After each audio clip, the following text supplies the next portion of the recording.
Eddington. The name itself seemed to settle like dust in the air.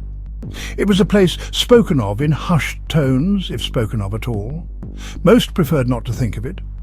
The town lay nestled in a shallow valley, forgotten by the main roads, forgotten by time itself, it often felt. No one lived there now.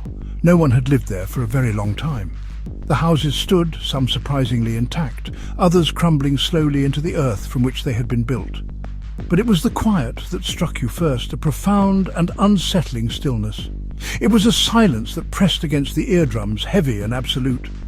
This was not the peaceful quiet of the countryside. There were no birds singing their cheerful melodies in the overgrown gardens.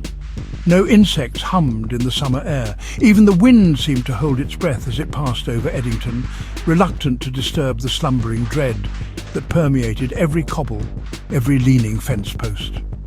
The silence was a presence, an entity in itself. It watched, it waited. It clung to the back of your neck like a cold hand, a constant reminder that you were an intruder in a place that did not welcome the living. The very air felt thick, difficult to draw into the lungs, as if saturated with unspoken sorrows and ancient fears. The feeling of abandonment was total. It was not merely that people had left, it was as if life itself had recoiled from this place.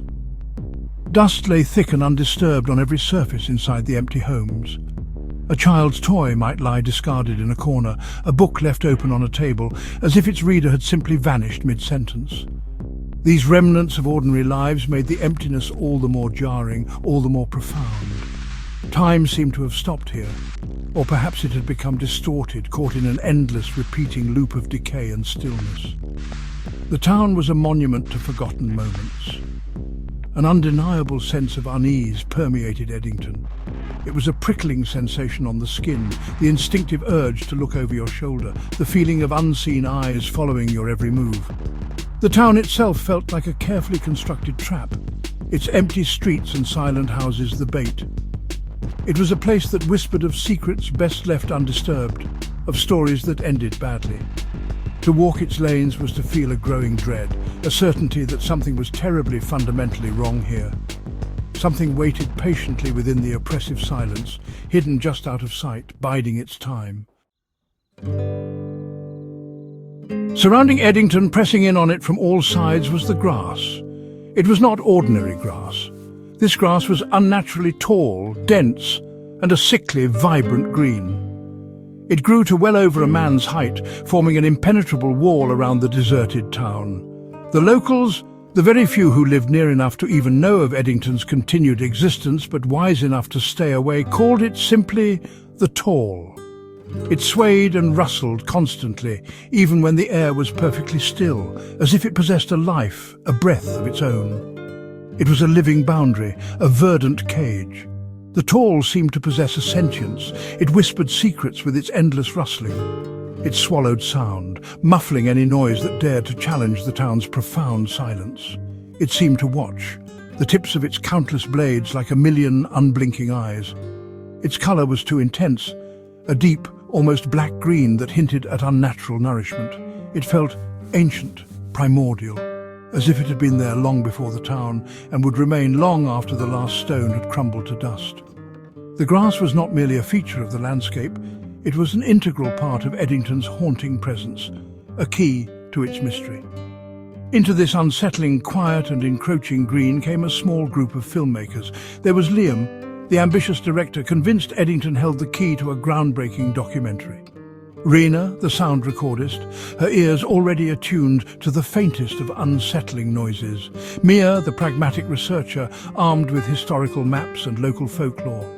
And Derek, the cameraman, always seeking the perfect evocative shot.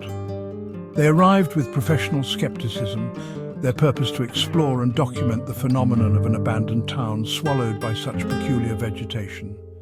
They were looking for a story, unaware they were about to become part of one. Their initial impressions were a mixture of awe and unease. The sheer scale of the Tall was breathtaking, yet deeply unnerving. The silence of Eddington pressed in on them immediately, a stark contrast to the world they had left behind. They made jokes, of course, trying to dispel the creeping chill that the place exuded.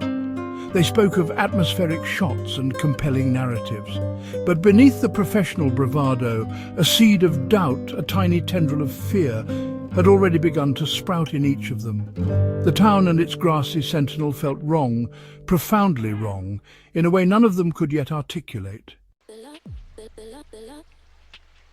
The first undeniable sign that something was amiss came subtly. Liam was discussing a shot sequence when Mia pointed. A section of the tall, some 20 yards distant, was parting and swaying as if someone or something was moving through it, yet there was no wind. No animal large enough to cause such a disturbance was visible. Then Raina, her headphones clamped tight, motioned for silence. Her sensitive microphone was picking up whispers.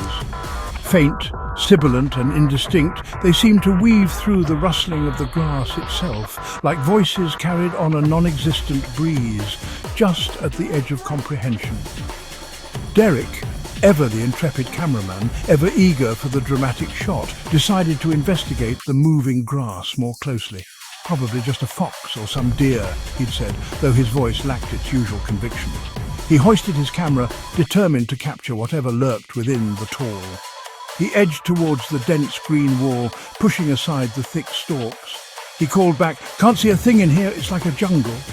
Then, abruptly, silence. Not just his voice, but the subtle sounds of his movement ceased. Liam called his name, then Raina, then Mia. Only the incessant soft rustling of the grass answered them. Panic, cold and sharp, began to set in. They shouted Derek's name over and over, their voices sounding small and lost against the vastness of the tall.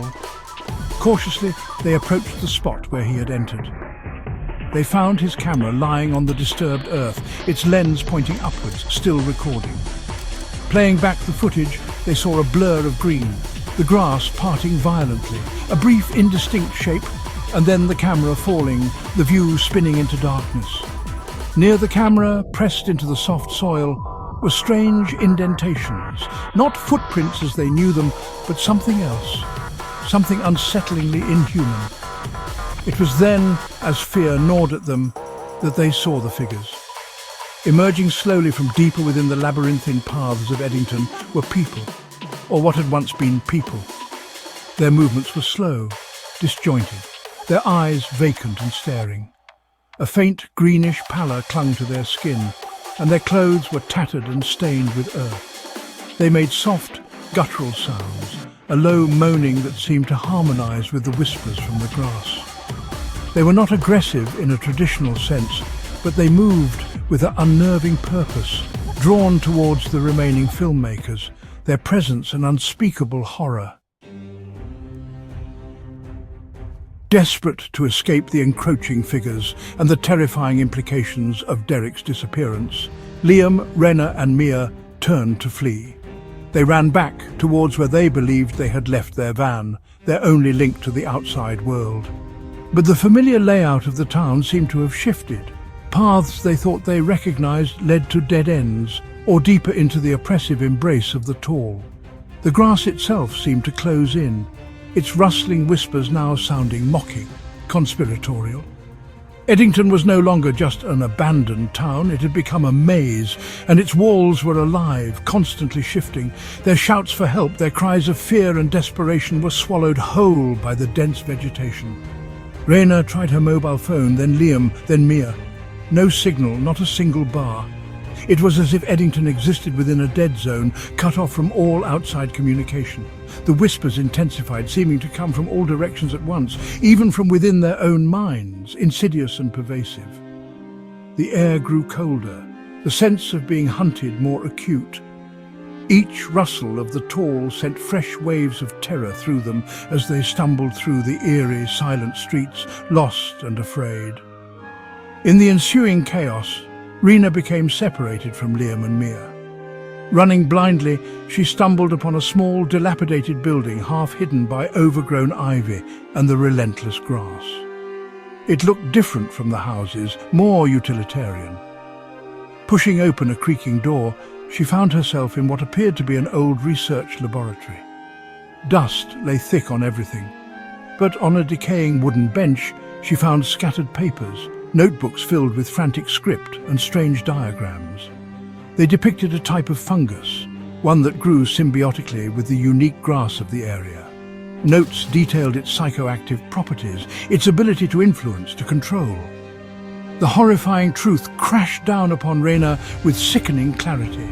The toll was not merely grass, it was a host, a delivery system. The whispers were the voice of the fungus, its tendrils reaching into the minds of those who came too close. The infected townsfolk, the ones they had seen, were its puppets, their wills subsumed. As this devastating realization dawned, a shadow fell over her. She turned. It was Derek. His eyes were empty, reflecting the sickly green of the tall. A faint, horrifyingly serene smile touched his lips. He reached for her. Rena screamed, a raw sound of pure terror, but no one could hear. No voice could ever reach beyond the grass. Eddington kept its secrets and its victims forever.